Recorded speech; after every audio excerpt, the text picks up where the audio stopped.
alerta los ojos, alerta nuestra vida, alerta la necesidad de la gente. Cuando vamos al trabajo, cuando venimos a la iglesia, ¿qué es el milagro que Dios quiere hacer en nuestras vidas?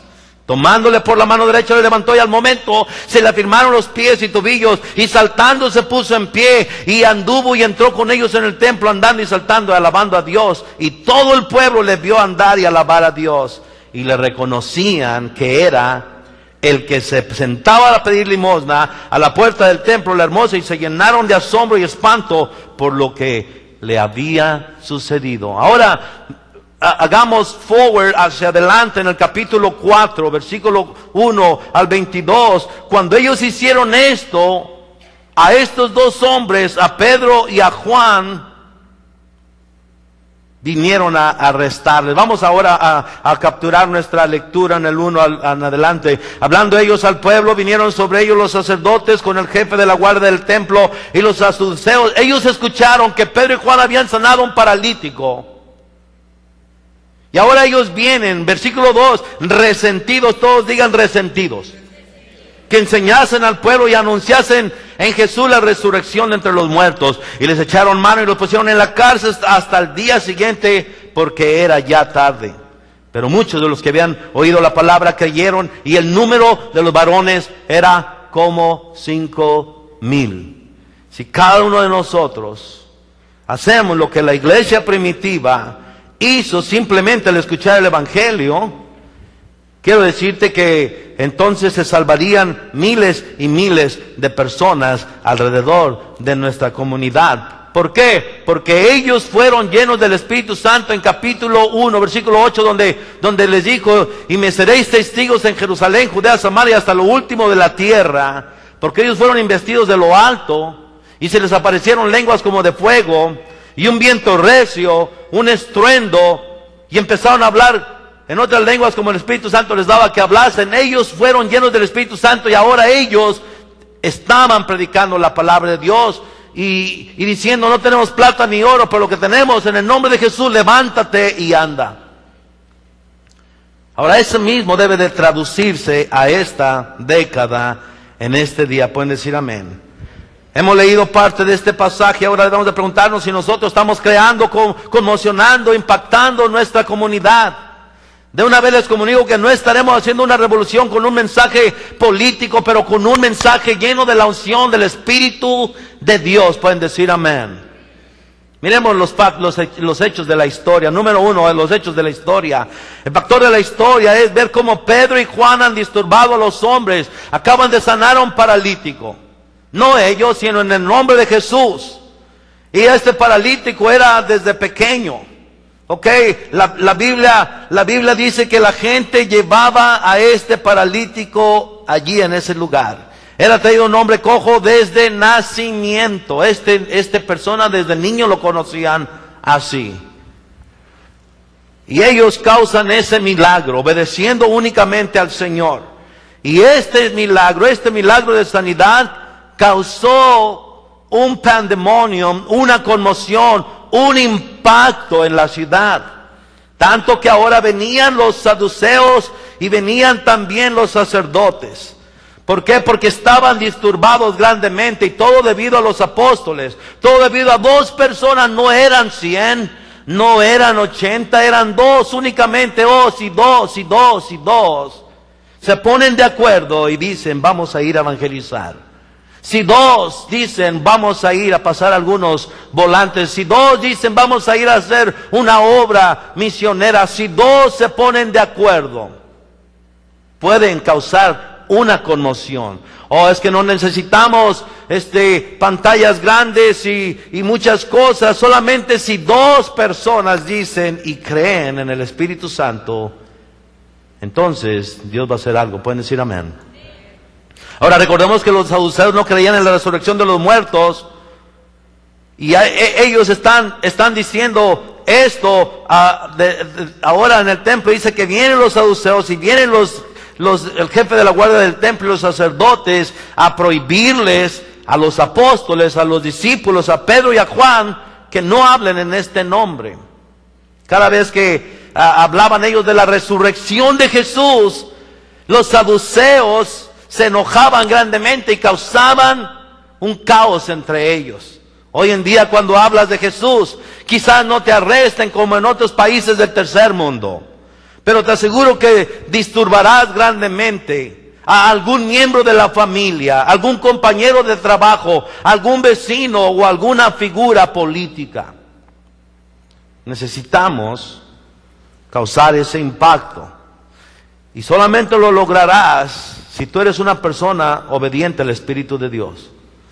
Si eres una persona que el Espíritu de Dios te está hablando y te está conviccionando y no le haces caso, entonces el Espíritu Santo utilizará y usará a otras personas que sí le hagan caso. Pueden decir amén. Ahora miremos aquí, hermanos, en el versículo 1 al versículo 3, dice la Biblia, veremos ahí en nuestra aula, hablando ellos al pueblo, vinieron sobre ellos los sacerdotes con el jefe de la guardia del templo y los saduceos. Venían resentidos de que enseñasen al pueblo y anunciasen en Jesús la resurrección de entre los muertos, porque los saduceos no creían en la resurrección de los muertos. Y Jesucristo había resucitado de entre los muertos. Y les echaron mano. Cuando dice la Biblia, les echaron mano, pudieron haberlos encarcelado, pudieron haberlos encadenado y puesto en cárcel hasta el día siguiente, porque era ya tarde. Y quiero decirte que cuando predicas la palabra y causas una conmoción, también eso causará persecución. Ahora, hoy en día no sufrimos la persecución como la tuvieron ellos o como la tienen en otros países hoy en este día. La persecución para nosotros es como les dije la semana pasada, que te digan aleluya, o que te digan nombres, o que te piten y te digan cállate. Pero con más ánimo debes de tú continuar hablando la palabra del Señor. Pueden decir amén. Ahora, 2 Timoteo capítulo 3, versículo 12, la Biblia dice, si alguno desea vivir una vida santa, santificada, apartada para Dios, para Jesús, entonces padecerás persecución. Pero quiero decirte que aún a través de la persecución, la iglesia seguía adelante y Dios salvaba gente aún a través de la persecución. La Biblia dice en el versículo 4, pero muchos de los que habían oído la palabra creyeron y el número de los varones eran como 5,000. Escuchen bien, en vez de parar el evangelio, se propagó a 5,000 personas, porque 5,000 escucharon lo que había pasado con el paralítico de nacimiento, con el cojo de nacimiento. Pueden decir amén. Ellos pudieron mirar eso desde un principio. Así que nada, a ellos no les habían contado, ellos observaron lo que pasó con este hombre cojo de nacimiento. Me confundo un poquito con la palabra cojo y paralítico, perdónenme, ok, vaya lo que dice la Biblia, cojo. A veces yo le digo paralítico al cojo, pero no es cojo. En otras palabras, cojeaba de un pie, por decir así. Pueden decir amén. Ok, estos 5,000 hombres habían mirado lo que sucedió con ese cojo de nacimiento. Ahora, por eso allí es donde ellos estaban los sacerdotes y los saduceos tratando de mirar. Bueno, nosotros miramos que están predicando la resurrección de los muertos, a Jesús resucitado, y no creemos en eso, pero no podemos denegar o negar que 5,000 hombres miraron el milagro que sucedió. Pueden decir amén. Ahora, en esta ocasión, ellos fueron puestos en la cárcel por los sacerdotes, por los guardias del templo y también por los saduceos. Pero había otra persona también en Hechos 8, capítulo 1, versículo 1 al versículo 3, lo tengo en el PowerPoint, si le gusta mirar en su Biblia también. Dice, y Saulo consentía en su muerte. Escuchen bien, cuando Esteban estaba predicando la palabra de Dios, Esteban no era un discípulo, Esteban era un diácono. Sin embargo, Esteban obtuvo la visión y la compasión por la humanidad. Todavía no era un discípulo, todavía no era un apóstol. Sin embargo, empezó a predicar. La Biblia dice, en aquel día hubo una gran persecución contra la iglesia que estaba en Jerusalén, y todos fueron esparcidos por las tierras de Judea y de Samaria, salvo los apóstoles. Y hombres piadosos llevaron a enterrar a Esteban e hicieron gran llanto por él. Y Saulo asolaba la iglesia y entrando casa por casa, arrastraba a hombres y a mujeres y los entregaba en la cárcel.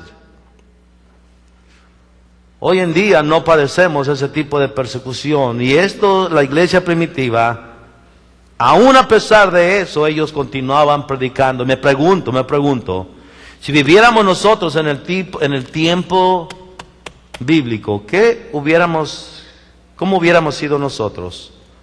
¿Cómo hubiera sido usted? ¿Hubiera sido aventado? ¿Hubiera sido agresivo? ¿Predicaba la palabra? ¿O se metía rápidamente a su casa y decía, ay, nos van a meter a la cárcel, nos van a apedrear?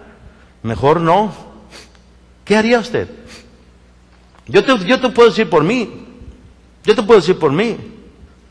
A mí me encantaría haber vivido en esa temporada. A mí me encantaría haber estado allí en esa temporada, en ese tiempo, para predicarles en cara de los saduceos y los sacerdotes y todo eso. Cómo me hubiera gustado a mí estar allí en ese lugar. Ay, hermano, pero lo iban a meter a la cárcel. ¿Qué tiene? Ahora, te quiero decir una cosa. Personalmente, a mí, dos veces, una vez me pusieron en esposas por predicar la palabra, ahí en la Calisher, allí en el barrio de San Fernando. Una vez, así. A mí y a mi hermano Angel. Predicando, traíamos la troca y unos bocinas y unos tratados y las Biblias. Andábamos predicando la palabra, y alguien dijo que nosotros estábamos, según esto, predicando la palabra, pero que en vez de predicar la palabra estábamos puchando droga, y que andábamos vendiendo droga. Llamaron a la policía, vinieron y dijeron, ustedes no están predicando la palabra, ustedes están vendiendo droga y están diciendo que están predicando, y los vamos a meter, y nos esposaron a los dos. Ahora, ¿qué harías tú allí? No, yo no estoy predicando nada, yo no estoy haciendo nada, yo no sé, aquí me trajeron. Nosotros dijimos, ¿sabes qué? Estamos predicando la palabra, no estamos vendiendo droga, estamos predicando la palabra. Y por eso no nos puedes parar. Llévanos a la cárcel si tú dices, pero me van a sacar dentro de 1 hora, 2 horas. Me tienes que soltar.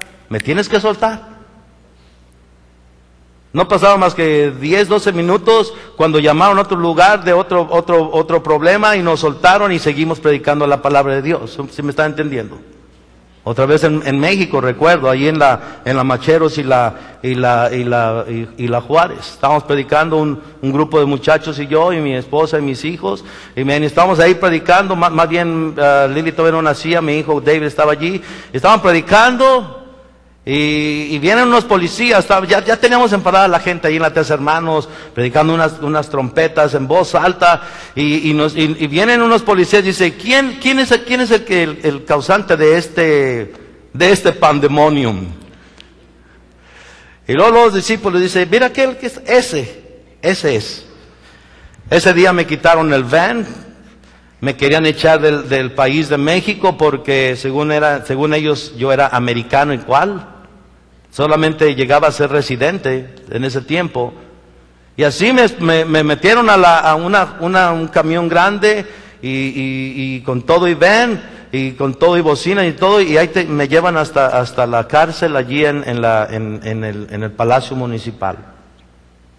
Y me meten a una oficina allí. Y por horas me tuvieron allí. Y luego ya sabe, el presidente me dice, ¿sabes qué? Estás violando la ley, eres americano, traes carro con placas americanas, estás predicando y no puedes hacer eso, te tenemos que echar fuera del país. Y le dije, wait a minute. Le digo, momento, yo soy más mexicano que las cachas. Yo soy mexicano y no me puedes sacar de mi país, de México. Oh, ¿no eres americano? Le digo, no, soy residente americano, pero soy nacionalizado mexicano. Y me estuvo tratando de decir que no quería que predicara. Yo le digo, no vas a parar, yo voy a seguir predicando. Pero te podemos meter a la cárcel. No me puedes meter a la cárcel. ¿Sí? También hay que saber sus derechos. No te puedes quedar callado. Y ya mirando que estaba